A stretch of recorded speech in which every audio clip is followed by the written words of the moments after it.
Olá, que bom ter a sua companhia para mais essa conversa aqui no canal. Oi, pessoal!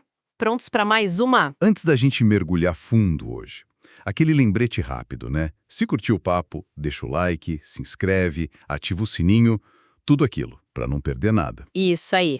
Ajuda bastante a gente. Hoje o tema é fascinante, eu diria. A gente vai dar uma olhada em como o nosso corpo regula os líquidos, sabe? A água dentro e fora das células, o tal do equilíbrio osmótico. É um processo fundamental para tudo funcionar direitinho. A base da homeostase, né? Manter tudo em equilíbrio. Exato. Usando os materiais que a gente recebeu, claro. Então tá. Por onde a gente começa a desembrulhar isso? Bom, acho que primeiro a gente precisa entender onde essa água toda fica, né? Os compartimentos. Boa. Temos basicamente dois grandes reservatórios, certo? O que está dentro das células. O líquido intracelular, o líqui. A maior parte da água do corpo tá aí, tipo uns 2/3 do total. 2/3, bastante. E o resto que está fora das células. É o líquido extracelular, o leque. Esse 1/3 restante. E esse leque, ele ainda se divide, né? Não é uma coisa só. Não. Tem o líquido que fica ali banhando as células diretamente, sabe? O líquido intersticial. Ah, o espaço entre as células. Isso. E tem também o plasma, que é a parte líquida do sangue, dentro dos vasos. Entendi. Então, LC dentro da célula e fora tem o intersticial e o plasma. Exatamente. E esses dois, intersticial e plasma, trocam coisas o tempo todo pelos capilares. Mas o que manda mesmo na movimentação da água entre dentro e fora da célula é a osmose. Osmose. Lembro vagamente. Aquele negócio da água aí de onde está mais ralo para onde está mais concentrado, através da membrana da célula? Perfeito. A membrana celular deixa a água passar numa boa, mas segura muitos solutos, tipo íons, glicose, proteínas. Ah, tá. Então, se tem diferença na concentração total de partículas de um lado e do outro, a água corre para tentar igualar, para diluir onde está mais concentrado. E essa concentração total, como a gente mede isso? A gente usa a osmolalidade. É a medida do número de partículas que puxam água, sabe? Por quilo de água. Geralmente em miliosmols por quilo.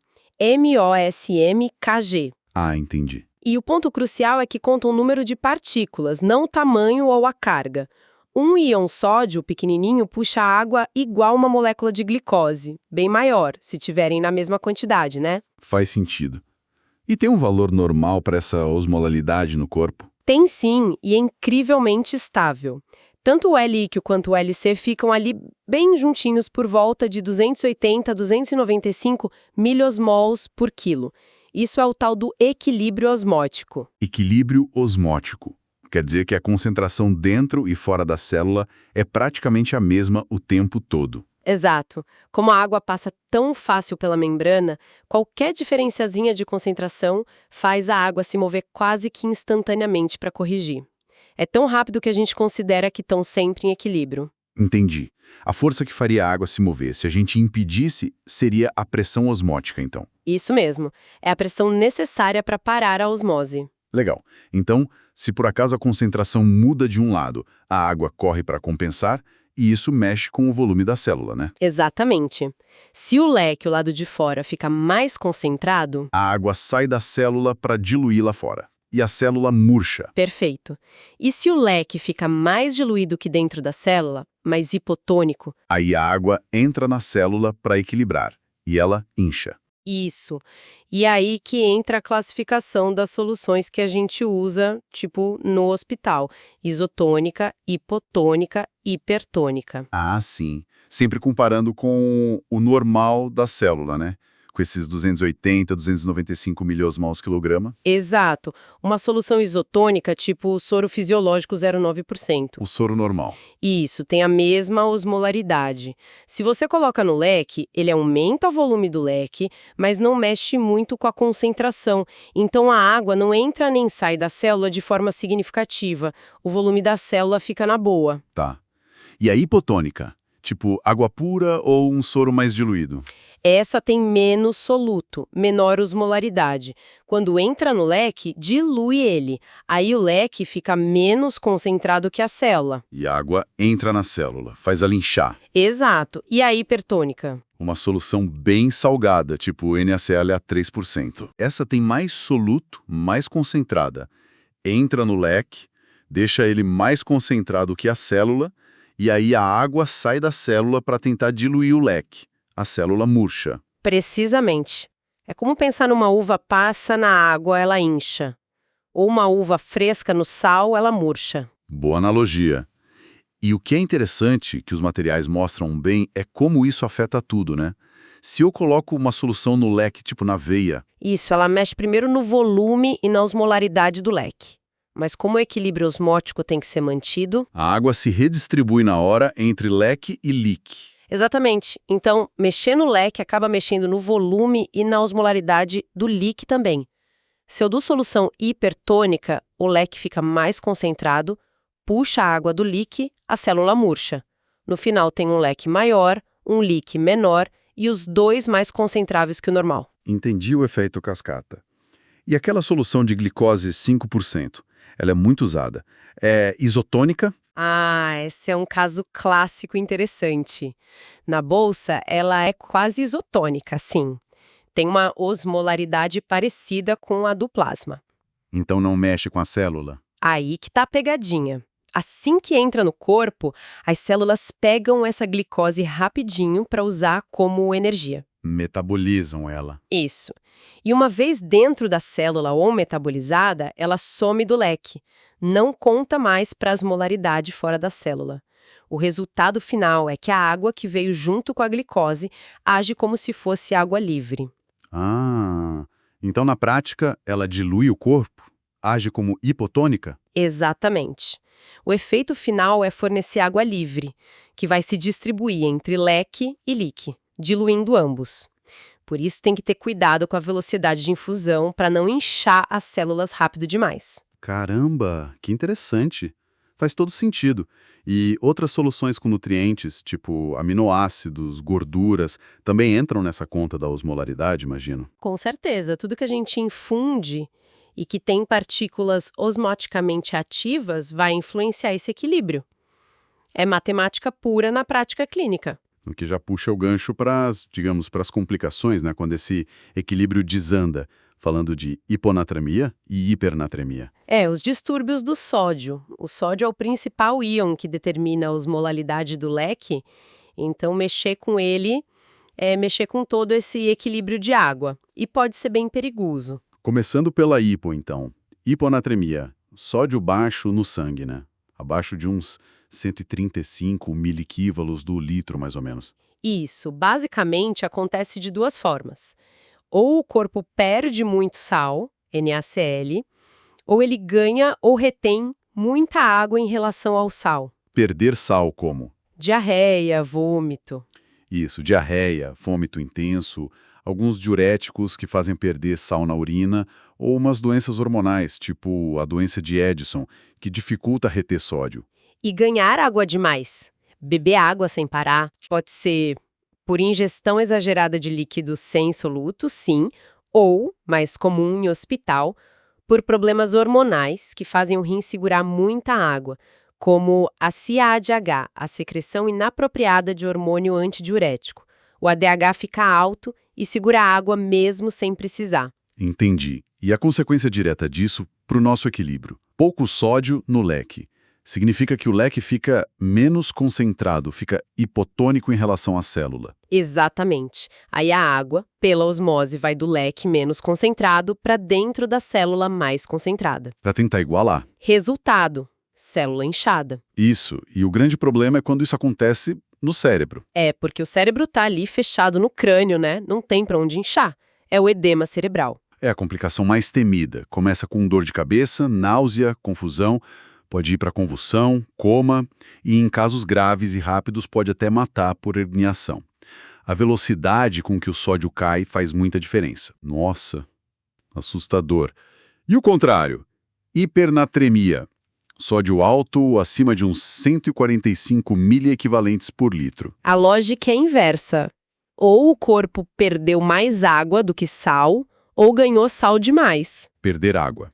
Desidratação. É a causa mais comum, principalmente em quem não consegue beber água direito ou não sente sede, ou em doenças como diabetes insípidos, que a pessoa perde litros e litros de água na urina por problema no ADH. E ganhar sal. Tomar água do mar. Ou Água do mar seria um exemplo extremo, sim, mas na prática clínica pode acontecer se administrarem soluções salinas muito concentradas, hipertônicas, em excesso. tá. E nesse caso, o leque fica hipertônico mais concentrado que a célula. Certo. E a água faz o quê? Sai da célula para tentar diluir o leque. A célula murcha. Exato. De novo, o cérebro é o mais sensível. Essa contração celular também causa problemas neurológicos sérios. E aí entra aquele ponto importante que você comentou.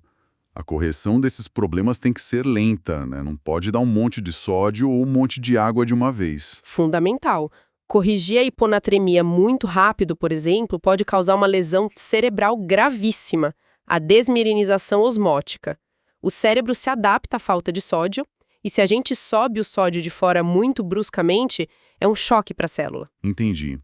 É como se a célula já tivesse se ajustado àquele ambiente ruim e a mudança rápida para o bom acaba sendo pior. Exatamente. O mesmo vale para corrigir a hipernatremia. Tem que dar água devagar para não causar um edema cerebral de rebote. A palavra de ordem é devagar. Anotado. Além dessas mudanças de volume dentro da célula por causa do sódio, tem outro problema de excesso de líquido que é super comum, o edema. O que é exatamente o edema? Edema é simplesmente o acúmulo de líquido demais nos tecidos. Pode ser dentro da célula, como a gente viu na hiponatremia, mas o mais comum que a gente vê é aquele inchaço. Nas pernas, no tornozelo. Isso, é o edema extracelular, é líquido acumulado no espaço intersticial, entre as células. E por que esse líquido acumula ali? Tem a ver com os capilares, né? Aquele vai e vem de líquido deles. Tem tudo a ver. Normalmente, um pouquinho de líquido sai do capilar para o interstício, é a filtração, e a maior parte volta para o capilar ou é drenado pelos vasos linfáticos. O edema acontece quando esse balanço quebra, ou seja, sai muito mais líquido do capilar do que consegue voltar ou ser drenado. E o que faz sair mais líquido ou dificultar a volta? Basicamente, 4 coisas podem dar errado. Primeiro, aumentar a pressão dentro do capilar. Tipo na insuficiência cardíaca, o sangue fica represado. Exato. Ou se os rins retêm muito sal e água, aumenta o volume de sangue e a pressão.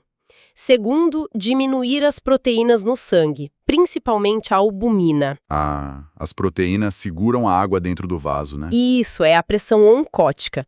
Se tem pouca proteína porque perdeu pelo rim, ou o fígado não produz, ou desnutrição grave, a água escapa mais fácil para o interstício. Entendi. Terceiro, Aumentar a permeabilidade do capilar. Se a parede do capilar fica mais furadinha, deixa vazar mais líquido e até proteína. Isso acontece em alergias, queimaduras e infecções. e o quarto? Bloquear a drenagem linfática. O sistema linfático é tipo o ralo do interstício. Se ele entope por infecção, câncer, cirurgia, o líquido acumula. É o linfedema. Faz todo sentido. É tipo um problema de encanamento mesmo. Ou vaza demais, ou a pressão tá alta, ou o ralo tá entupido. Mas o corpo não tenta evitar isso? Tenta, sim. Tem os fatores de segurança. O espaço intersticial não incha fácil de cara. Tem uma resistência inicial.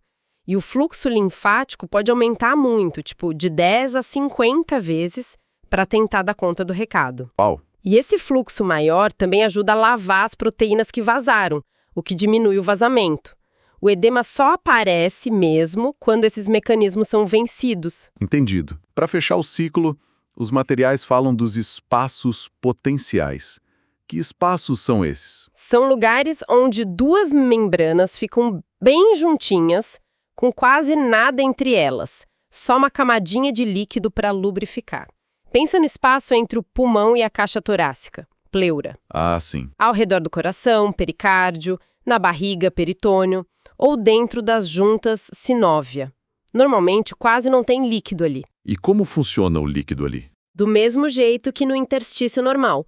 Um pouquinho de líquido e proteína vaza dos capilares ali perto, para dentro desse espaço, e os linfáticos que drenam a área tiram esse pouquinho o tempo todo. Fique equilibrado. Então, um problema ali seria acumular líquido nesse espaço. Exatamente, aí a gente chama de derrame ou efusão. Acontece pelos mesmos motivos do edema normal, ou aumenta a filtração dos capilares para dentro do espaço por mais pressão ou mais permeabilidade, ou a drenagem linfática dali falha. Ah, então um derrame pleural, a água no pulmão. Pode ser por insuficiência cardíaca, que aumenta a pressão nos capilares do pulmão, ou por uma pneumonia, que aumenta a permeabilidade deles. É o mesmo princípio do edema, só que numa cavidade específica. Perfeito, muito claro. Bom, acho que demos uma bela geral hoje, hein? Demos sim. Recapitulando rápido, a osmose manda na distribuição da água entre dentro e fora da célula. O corpo briga para manter a concentração igual dos dois lados, com o sódio sendo o chefão do lado de fora. Vimos que mexer nesse equilíbrio, na hipo ou hipernatremia, mexe direto com o volume da célula, principalmente no cérebro. E entendemos como o edema e os derrames acontecem por um desbalanço lá nos capilares e linfáticos. A mensagem final é essa dança delicada da água e dos solutos para manter tudo funcionando, né? Exatamente. E sabe, talvez um pensamento para levar. A gente falou da rapidez com que a água se move para igualar a osmolaridade em minutos. Mas pense em outras coisas, tipo um impulso nervoso. Ali você tem movimentos de íons específicos, sódio, potássio, cálcio, entrando e saindo da célula numa velocidade absurda, em milissegundos, e com um controle muito mais fino, sem necessariamente mudar o volume total de água da célula. Nossa, é verdade. É uma coreografia de íons em outra escala de tempo e precisão, sabe? Que permite a gente pensar, sentir, o coração bater. A regulação da água é só uma parte dessa máquina incrível. É tudo interligado. Que perspectiva legal para fechar. Mostra que até o básico tem uma complexidade enorme por trás. Muito, muito obrigado por essa explicação tão clara. Foi ótimo. Eu que agradeço o papo. Sempre bom discutir esses temas. E obrigado a todo mundo que acompanhou a gente nessa análise. Esperamos que tenha sido proveitoso. Até a próxima.